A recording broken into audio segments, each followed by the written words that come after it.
Chers amis, bonjour, ici Paul Mignel, postdoctorant en biologie pour la Science te parle. Aujourd'hui, on va parler des frais de publication et on va se demander si ça plombe ou non le budget de la recherche. Pour ce faire, je vais vous lire un texte qui a été écrit par le CNRS sur le journal du CNRS, qui m'a été envoyé par Ludovic Spade, qui est un postdoctorant à New York, qui suit la chaîne depuis longtemps et qui commente assez régulièrement. Donc je remercie Ludovic de m'avoir envoyé ça. Il est possible qu'un jour d'ailleurs il vienne sur la chaîne pour parler de ses recherches. On en a déjà discuté tous les deux. Donc le texte date du 22 juin 2023, donc au moment où je tourne on est le 3 juillet, donc on n'est pas loin. Donc ce que je vais faire, c'est que je vais vous lire le texte parce qu'il y a des choses très intéressantes et je vais vous le commenter. Donc je vais donner mon avis et mes connaissances sur le texte parce que je trouve qu'il y a beaucoup de choses qui sont intéressantes. Alors frais de publication, nous sommes au bord du gouffre, c'est le titre de l'article. La publication d'articles scientifiques en accès ouvert, donc en open access, j'emploie souvent le terme d'open access, j'emploie souvent très peu le terme d'accès ouvert, et nous avons parlé souvent de l'open access sur cette chaîne. Je vous rappelle que ma femme est cadre dans l'open access, elle dirige une dizaine de journaux qui sont en open access, donc c'est aussi pour ça que je connais bien ce milieu-là. La publication d'articles scientifiques en accès ouvert, immédiat, s'accomplit de plus en plus, souvent moyennant le paiement de frais de publication.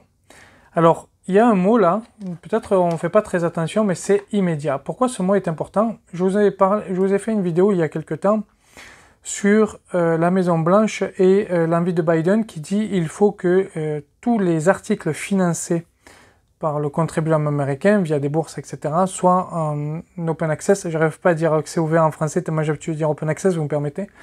En open access de suite. Il faut savoir que si vous ne le mettez pas en open access de suite, souvent les publishers vont le mettre au bout de 12 mois en open access. La science est de plus en plus en open access. Et donc vous avez beaucoup de publishers qui vous disent vous n'êtes pas obligé de payer des APC pour l'open access et donc vous aurez votre open access dans 12 mois. Donc là, lorsqu'on dit immédiat, c'est-à-dire une fois que le reviewing est fini, etc., on pose l'article sur Internet, il est directement en accès libre pour tout le monde. Donc c'est pas, on n'attend pas 12 mois, donc ce mot-là est important. Donc là, on va parler de l'open access immédiat, pas de ceux qu'on ne paye pas et où 12 mois après, on a la publication qui a un open access. Ça s'accomplit de plus en plus souvent moyennant le paiement de frais de publication. D'autres frais de publication existent, augmentent, voire sont nouvellement créés, ça c'est intéressant, et présents eux aussi sur le budget de la recherche. Décryptage de ce phénomène inquiétant avec Alain Schull, directeur général délégué à la science au CNRS. Alors, c'est une interview, donc il y a des questions et des réponses. Alors, première question, quel constat adressez-vous sur les frais de publication, article processing, charges, APC, etc. Nous observons une double augmentation. D'une part, une inflation des tarifs unitaires d'APC, qui augmente de manière continue. D'autre part, une croissance du nombre d'articles publiés après paiement de frais de publication. Les montants dépensés dépendent des domaines, mais cette hausse concerne toutes les disciplines. Ces tendances observées au niveau mondial et national se reflètent également à l'échelle du CNRS. Ici, on a deux informations importantes. La première, c'est que les tarifs de publication en open access augmentent. Il parle d'inflation. Alors, il y a beaucoup de critiques par rapport à ces tarifs. Moi, je vous ai expliqué en vidéo quels étaient les frais qu'il y avait sur ces journaux-là. Beaucoup de chercheurs estiment que au-delà de 1400 € par article, c'est du surplus. Bon, je vous ferai peut-être une vidéo un jour comment ils avaient fait ces calculs-là. Il faut savoir qu'en moyenne, l'open access, on est aux alentours des 3000 €. Donc on est un peu plus du double de ce que les chercheurs ont calculé pour que les journaux puissent vivre et que la science puisse aussi trouver son compte. Donc on serait en moyenne un peu plus du double, mais voilà, il faudrait que je vous fasse une vidéo complète sur comment ils avaient calculé ces 1400 €, il faudrait que je retrouve les articles, etc.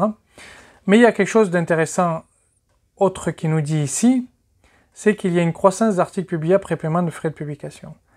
La croissance, elle n'est pas due aux publishers elles-mêmes. La croissance, elle est due, c'est pas dit ici, mais la croissance, elle est due à un changement de mentalité. Il faut savoir que en Europe, pour Horizon 2030, pour avoir bientôt des bourses européennes, des ERC par exemple, il faudra au moins avoir un article en open access.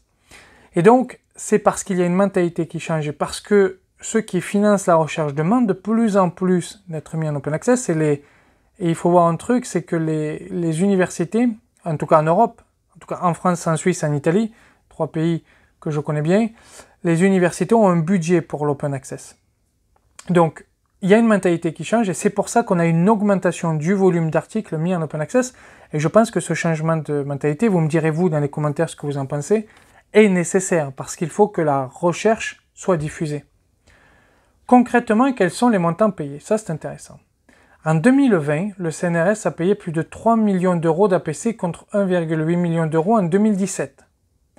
Au niveau français, une récente étude prospective dirigée par le ministère de l'Enseignement supérieur et de la Recherche indique que la France a payé près de 30 millions d'euros d'APC en 2020. À un tel rythme, cette même étude indique que la France pourrait payer 50 millions d'euros d'APC en 2030, voire près de 200 millions si l'ensemble des publications scientifiques basculait d'ici là vers un système auteur-payeur. C'est un montant qui dépasse largement le budget du système fondé sur les abonnements, pourtant déjà excessivement coûteux. Alors, il y a une chose là qui est très intéressante. C'est qu'il nous indique les prix que paye la France déjà l'augmentation de la France entre 2020 et 2017. Je vous ai dit plus haut qu'il y a un changement de mentalité, donc on paye de plus en plus pour l'open access. Il faut savoir que l'APC, ce qu'on appelle l'APC, c'est Article Processing Charge, ça n'est pas seulement dans l'open access, parce que vous pouvez publier en paywall et payer aussi. Nature, par exemple. New England Journal of Medicine, par exemple. C'est-à-dire que vous êtes en paywall, mais vous payez pour publier quand même. Donc ça, il faut avoir en tête. Moins cher que l'open access, il faut avoir en tête. Le second point, c'est que Nature a commencé à se mettre en open access en 2020. Je vous ai fait une vidéo d'ailleurs là-dessus. Les charges de publication Nature, c'est 9000 $. Bon. Alors, ce que lui nous dit, c'est que alors, juste avant de venir à ça, un argument de l'open access est de dire, n'oubliez pas que les universités sont obligées de s'abonner à des journaux, que l'on publie moins que ce que l'on lit, bien évidemment. Regardons cet exemple-là pour la revue que j'ai écrite la dernière, et j'ai 197 références, j'ai dû lire 197 papiers pour réécrire un seul article. Donc on voit qu'on lit plus que ce qu'on publie.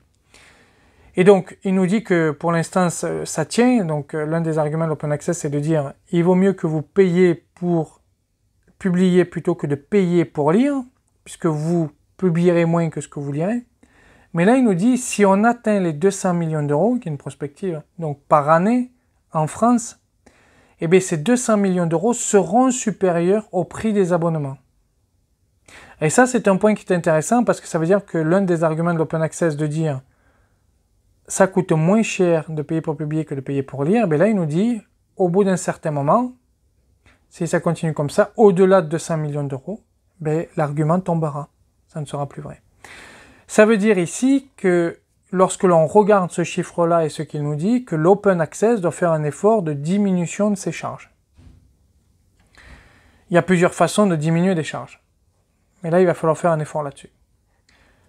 Par ailleurs, nous observons qu'en plus de ces 3 millions d'euros, donc là, n'oubliez pas qu'il vous parle de 2020, près de 1,3 million d'euros d'autres sortes de frais, comme des frais de couleur, affichage des images en couleur ou des frais de page, ont été payés par le CNRS. Les éditeurs ont d'ailleurs une imagination sans limite quand il s'agit d'inventer des nouveaux frais, par exemple des frais de soumission, des frais de fast review, des frais de delayed open access, etc. La tendance actuelle est donc préoccupante, nous devons enrayer cette dérive. Alors, ce dont il parle ici, les frais de couleur, etc., ça n'existe pas en open access. C'est-à-dire que l'open access, vous payez, alors ce qu'on appelle le gold open access, que lui, il appelle l'open access immédiat. Vous payez pour publier votre article, mais vous n'avez pas toutes ces charges. Par contre, il est vrai que dans les éditeurs en paywall, par exemple Hypertension, moi qui ai publié 3 fois chez eux, à Hypertension, si vous voulez avoir une page en couleur, eh bien c'est payant.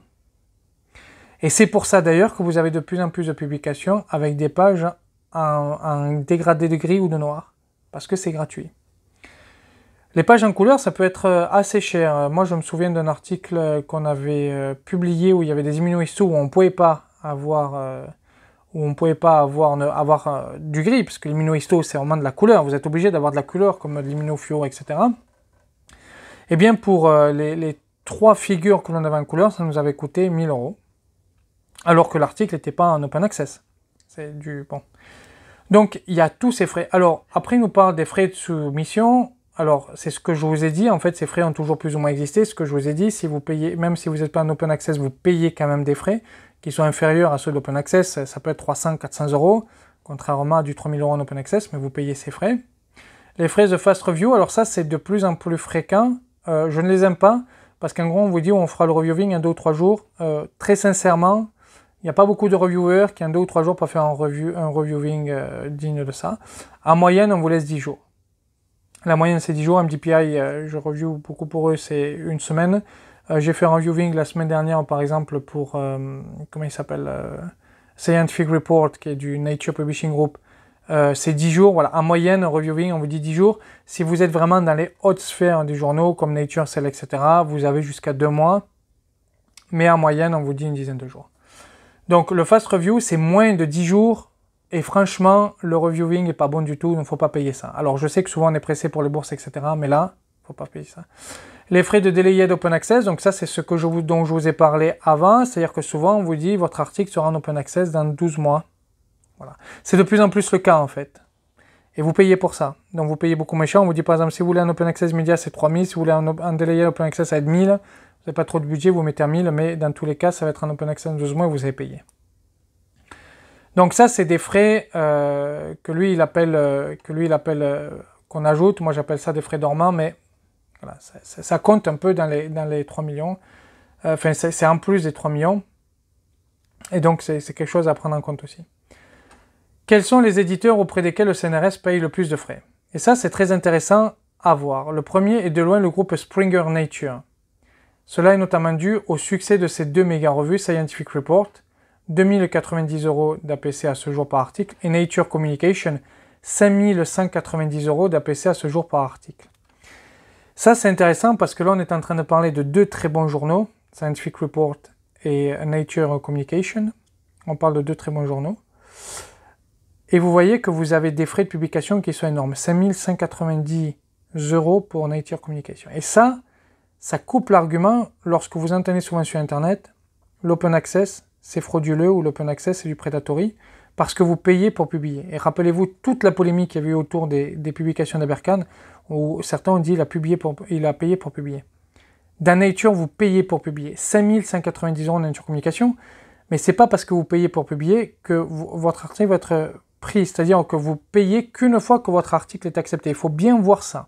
Vous ne payez qu'une fois que votre article est accepté. C'est des frais qui sont énormes. Hein. Nature Princeps en Open Access, c'est 9000 balles. Hein. C'est des frais qui sont énormes. 5190 € pour un article, c'est énorme. Ensuite, nous observons une hausse importante des montants payés à 2 éditeurs en succès ouverts natifs, Frontiers Media et MDPI. Il s'agit de 2 éditeurs pour lesquels la hausse des dépenses d'APC était la plus marquante en l'espace de 4 années. Nous avons ainsi observé une hausse de 139% chez Frontiers Media et de 746% chez MDPI, dont les montants d'APC moyens par article sont aujourd'hui du même ordre de grandeur que ceux de Springer Nature. Ce que je vous dis, en moyenne, c'est 3000 €. Là, vous voyez, l'un des Springer Nature, 2090, donc vous êtes entre 2090 et 5190, en moyenne, c'est 3000 €.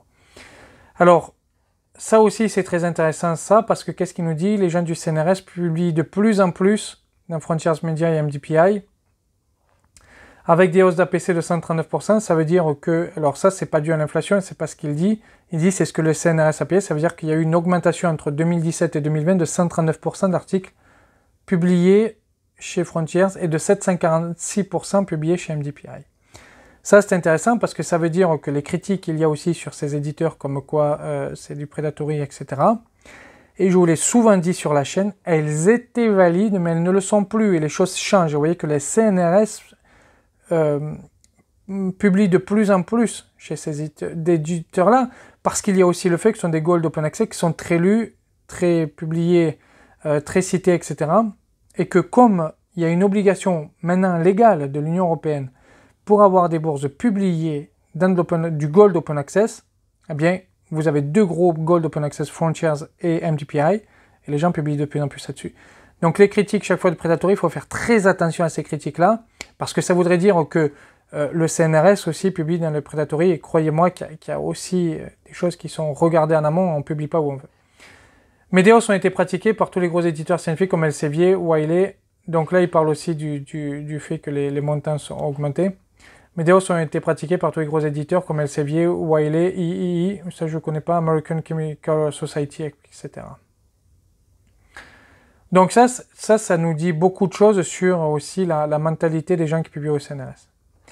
Alors, on entend beaucoup parler d'édition prédatrice. Le CNRS est-il concerné? On en vient, vous voyez, je vous ai dit avant, il faut faire attention à l'éditeur predatory, on en vient là. En donnant la possibilité, donc ça c'est la réponse, en donnant la possibilité d'être publié moyennant un paiement d'argent, le système auteur-payeur a accru la possibilité de publier une recherche aux antipodes de toute déontologie ou intégrité scientifique. Il a permis l'émergence de l'édition prédatrice dont le modèle économique favorise la course à la publication. Cela oppose deux systèmes contradictoires, un système financier tourné vers le profit d'une part, et un système de validation scientifique pour améliorer l'état des connaissances d'autre part. Pire encore, si les pratiques prédatrices continuent à s'infiltrer, il pourrait alors suffire de payer pour être publié sans aucune garantie sur la qualité scientifique des résultats publiés. Il faut que les instances d'évaluation en aient conscience. C'est très intéressant ce qu'il nous dit, parce que qu'est-ce qu'il nous dit? Que c'est l'open access qui a créé le predatory. Mais ça ne veut pas dire que tous les open access sont des predatory. Et ça, il faut bien l'avoir en tête. L'open access a créé le predatory, mais tous les open access ne sont pas un predatory. Ce qu'il nous dit, c'est que le predatory, ça peut bouffer l'éthique scientifique et la qualité des résultats. Et ça avait été très bien montré par Florian Kova, Mathieu, etc., où ils ont publié, rappelez-vous, l'histoire de la trottinette de l'hydroxychloroquine chez un predatory où vraiment c'était nul. Parce que c'est pas reviewé ou très peu reviewé. Et le fast reviewing, ça peut nous mener à ça. Donc il faut vraiment faire attention à ça. Donc le predatory, il a raison, il dit il faut que les instances d'évaluation en aient conscience, il a raison. Et moi, j'ai publié un article il n'y a pas longtemps que j'avais envoyé au mois d'avril à l'éditeur, qui s'appelle La fraude scientifique, mieux vaut prévenir que guérir, où je donne quelques idées sur comment la combattre, et celle-là, je la donne.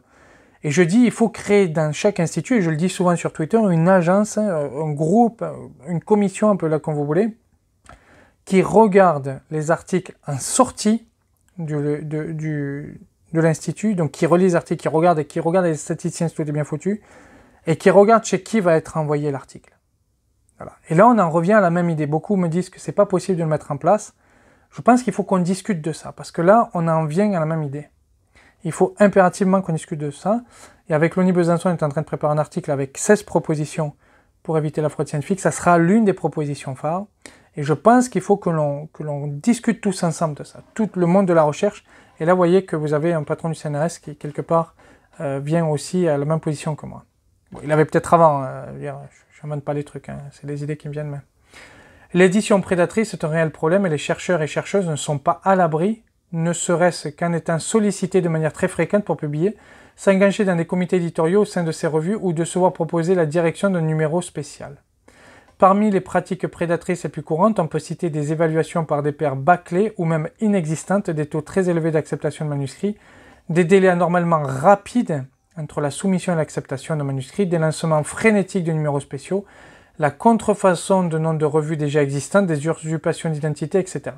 Ces pratiques doivent faire l'objet d'une grande vigilance de la part des scientifiques.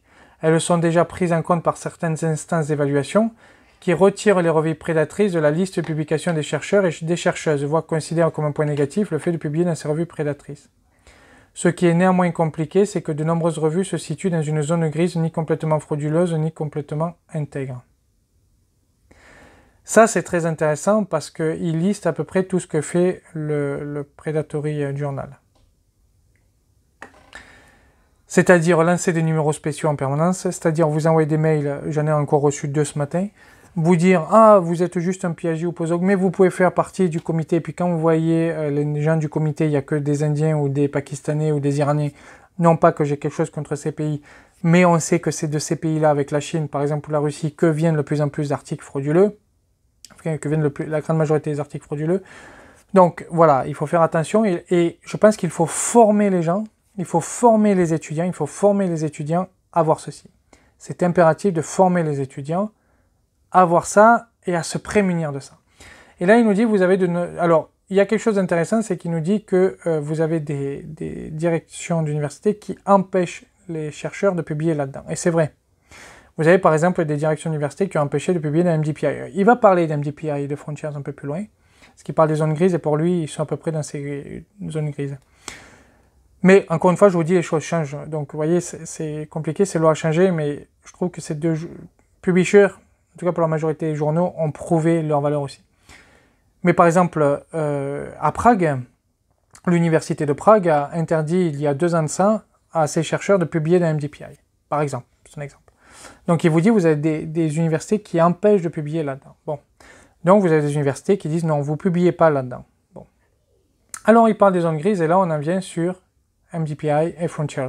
Question, que pouvez-vous nous dire plus spécifiquement sur Frontiers Media et MDPI? Ils font typiquement partie de ces éditeurs en accès ouvert face auxquels il faut rester vigilant ne serait-ce qu'à cause de leur pratique de sollicitation de la quantité de nouvelles revues qu'ils lancent sur le marché ou des délais qu'ils proposent entre la soumission et l'acceptation. Depuis quelques années, MDPI et Frontiers Media se distinguent en outre par la masse de leurs numéros spéciaux. Alors, ça c'est intéressant comme chose, c'est-à-dire il y a des numéros spéciaux, il dit qu'il faut faire attention au nombre de numéros spéciaux qu'il y a. Cela est entièrement vrai. Je viens de finir comment ça s'appelle quand on me pose des questions, je me souviens plus comment on dit là. Attendez, je vais chercher là tout d'un coup le mot. Ils ont dû me dire merci. Voilà, une query, vous savez, où ils vous disent un sondage en français, désolé, je ne voyais plus le mot, de Springer Nature qui veut lancer justement tout un tas de numéros spéciaux et il demandait quelle fréquence il devait lancer, quel nom il devait mettre, etc. Donc les numéros spéciaux, c'est de plus en plus utilisé aussi, ça s'appelle des collections d'articles, c'est pour favoriser aussi certaines recherches qui ne sont pas assez favorisées. Alors, pour eux, ça leur permet d'être plus téléchargés, cités, etc., donc d'accroître leur impact factor, de gagner plus de sous, bien évidemment, mais aussi de favoriser des milieux de recherche qui sont très peu favorisés. Donc il faut aussi toujours voir la balance et toujours nuancer ça en disant il y a beaucoup de numéros spéciaux, mais il faut voir aussi l'utilité que peut avoir ces numéros spéciaux sur des recherches qui ne sont pas très favorisées non plus. Donc il faut toujours avoir la balance. Et ici, il nous parle de ça. Alors MDPI est devenu en quelques années le 3e éditeur mondial en nombre annuel d'articles. Vous voyez, 3e éditeur mondial, c'est énorme. Pour le SNRS, il est aujourd'hui le 4e éditeur en termes de quantité publiée par nos unités et le second éditeur en termes de montant d'APC payé. Frontiers Media montre une dynamique de croissance analogue avec des pratiques éditoriales comparables. Donc, est-ce qu'il nous dit que le CNRS publie beaucoup d'MDPI? Donc, il y a beaucoup de critiques là-dessus, mais le CNRS publie beaucoup. Et là, qu'est-ce qu'il nous dit? Que Frontiers aussi, ça augmente beaucoup en termes de publication et avec des pratiques éditoriales comparables. Voilà, donc je ne suis pas là pour juger les pratiques éditoriales, je pense qu'un certain nombre de choses doivent être changées. Et si Frontiers Media et MDPI ne veulent pas continuer à avoir cette idée, cet arrière-fond de predatory, il faut aussi qu'ils changent. Mais les choses changent. Et vous voyez que le CNRS vous dit, MDPI c'est devenu le 3e éditeur mondial et le 4e éditeur pour le CNRS. Les gens du CNRS ne publieraient pas tous là-dedans si c'était de très mauvais journaux. Il y a un point à voir, quand même, quand on parle de tout ça, au-delà de la qualité de la recherche, c'est le temps de publication. Parfois, et moi qui fais du reviewing pour MDPI, souvent vous avez très bons articles, et où moi je me dis, il aurait été mieux dans tel journal. Et je regrette parfois que les scientifiques ne publient pas dans tel journal. Par exemple, dans mon domaine de l'hypertension, vous avez des articles d'MDPI qui très clairement auraient été pris à Hypertension, qui est un beau journal, 10 et quelques. Sauf que dans MDPI, il va être pris au bout d'1 mois et demi, dans Hypertension, il va être pris en moyenne entre 4 et 5 mois. Pas pour la qualité de la recherche, pour le reviewing, pour ceci, tout un tas de choses. C'est-à-dire que vous avez la qualité de recherche qui est là, on peut vous poser des questions, vous pouvez améliorer toujours le manuscrit. Mais vous avez la qualité de recherche qui est là, sauf que dans MDPI, vous avez publié 1 mois et demi, dans Hypertension, au bout de mois plus longs. Et quand vous voulez des bourses, quand vous voulez montrer que vous travaillez, etc., vous êtes obligé d'avoir aussi un délai de publication. Et ça, c'est quelque chose de très important. C'est que les grandes revues, bien sûr, veulent de la qualité, mais il ne faut pas des mois non plus pour avoir de la qualité. C'est-à-dire que quand vous faites un reviewing à Frontiers, à Nature, par exemple, quand vous avez votre reviewing, et je vous en avais parlé un jour quand on avait envoyé un papier, il y a 2 ans de ça, 1 an et demi ou 2 ans de ça, à Nature, et que le reviewing est revenu que 2 mois ou 2 mois et demi après, ben, je suis désolé, c'est long. Et vous, pendant ce temps, vous attendez. Alors que la qualité du papier, là d'ailleurs, notre papier a été pris dans un impact factor 13, ce qui est vraiment pas mal. Donc la qualité du papier, là, il n'est pas assez qualitatif pour Nature peut-être. On a envoyé, mais 2 mois de reviewing, c'est long. Et donc, il faut faire attention à ça. C'est que le délai du reviewing, c'est très important pour les auteurs. 1 mois me paraît un bon, c'est-à-dire vous envoyez 1 mois après vous avez une réponse, pour moi c'est le bon délai si vous voulez. Le temps que les reviewers fassent leur job, que l'éditeur relise le reviewing, donne la décision, etc. Mais ça peut aller plus loin. Pour publier dans Nature, les gens qui vont être acceptés dans Nature vous le disent, avec le temps de reviewing et tout, en moyenne, c'est 2 années pour l'article. 2 ans, c'est très long. Ça veut dire que vous êtes en fin de postdoc, pendant 2 ans, vous vous retrouvez au chômage. Et vous n'êtes pas sûr de retrouver un poste derrière. C'est de ça dont on parle en réalité. Et donc, vous avez beaucoup de gens, et le scénario vous dit c'est le 4e publisher, vous avez beaucoup de gens qui publient dans MDPI ou Frontiers parce que vous avez un échange permanent entre l'éditeur et le reviewer et l'auteur, et que donc ça va plus vite. Et ça, c'est quelque chose de très important à voir. Il faudrait aussi que les grands groupes, les grands journaux se mettent à ça, avec des échanges permanents et un reviewing plus rapide. Voilà, ça c'est important. Si on veut de la qualité, si on veut que les gens continuent à pouvoir chercher, qu'on n'ait pas une masse de gens qui à un moment donné doivent partir à la recherche parce qu'ils n'ont pas pu publier à cause des publishers, il faut bien mettre ça en tête. C'est compliqué hein, d'avoir tout ça en balance, mais c'est important. Les chercheurs et chercheuses ont le droit de publier dans la revue de leur choix, mais nous les invitons à être particulièrement vigilants vis-à-vis des pratiques éditoriales des revues où ils soumettent leurs manuscrits. Des outils comme Compass to Publish, mis en place à l'Université de Liège, ou Think, Check, Submit, permettent de s'informer sur ces questions. Donc ça c'est intéressant, je ne connaissais pas ces deux sites-là, mais c'est intéressant. Quels sont les impacts sur l'évaluation de la recherche scientifique? Ah, ça c'est intéressant comme question. C'est certainement le point le plus important de notre action. Si les chercheurs et les chercheuses se rendent compte que l'évaluation de leurs travaux scientifiques ne prend en compte que la qualité et la réelle avancée des connaissances qu'ils contiennent en faisant totalement abstraction de tout critère quantitatif, alors les pratiques changeront. Alors, je vais lire à la fin, mais moi je vais vous dire après quelque chose parce que c'est déjà en train de changer. Je vous avais fait une vidéo où je répondais à l'ONI Besançon. C'est déjà en train de changer, je vais vous expliquer comment. La réforme de l'évaluation de la recherche est à ce titre un élément incontournable pour que nous réussissions la transition vers une meilleure science nécessairement ouverte. Donc là, il parle de la réforme qu'il y a aussi en ce moment en Europe. Le CNRS a montré une politique volontariste en la matière en modifiant les dossiers d'évaluation et maintenant ceux pour candidater au CNRS. Pour être efficace, cette action doit être inscrite dans une dynamique internationale. C'est la raison pour laquelle le CNRS a contribué à la création en 2022 de la coalition internationale COARA, Coalition for Advancing Research Assessment. Dédiée à la réforme de l'évaluation de la recherche, elle se compose d'universités, d'organismes de recherche, sociétés savantes, etc. Le CNRS s'y implique activement puisqu'il en est l'un des membres fondateurs et Sylvie Rousset, directrice de la direction des données ouvertes de la recherche, DDOR, a été élue membre du board. Bon, directrice de la direction, un peu bizarre. Bref, ça c'est intéressant. Ça veut dire que l'évaluation de la recherche et donc du chercheur est en train de changer.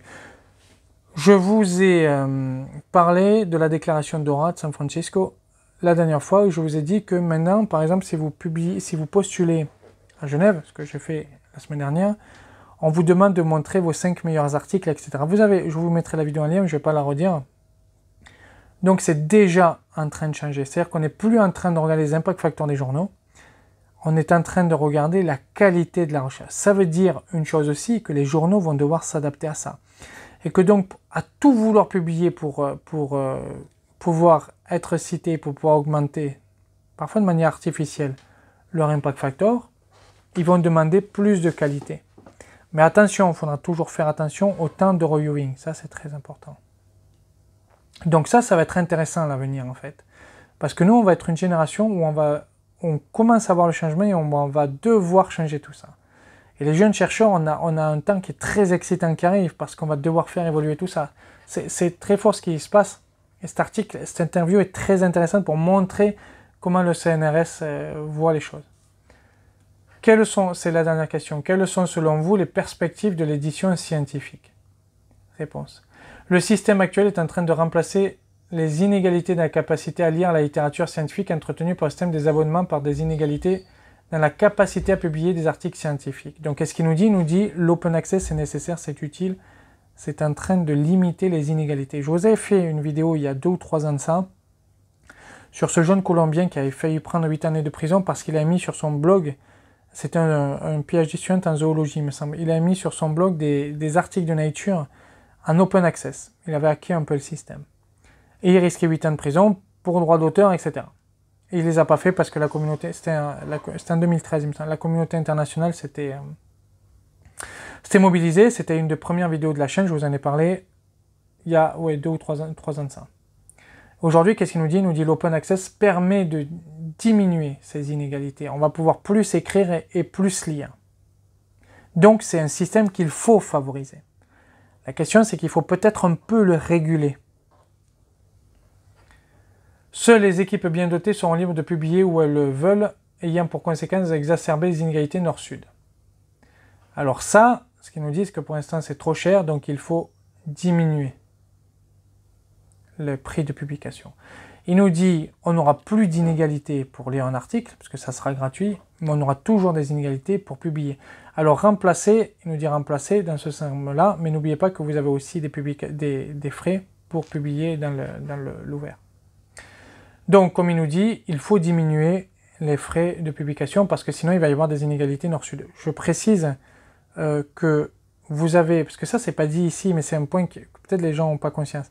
Dans les pays les plus pauvres, vous avez des open access, par exemple Frontiers, qui travaillent avec des universités pour regrouper les frais de publication.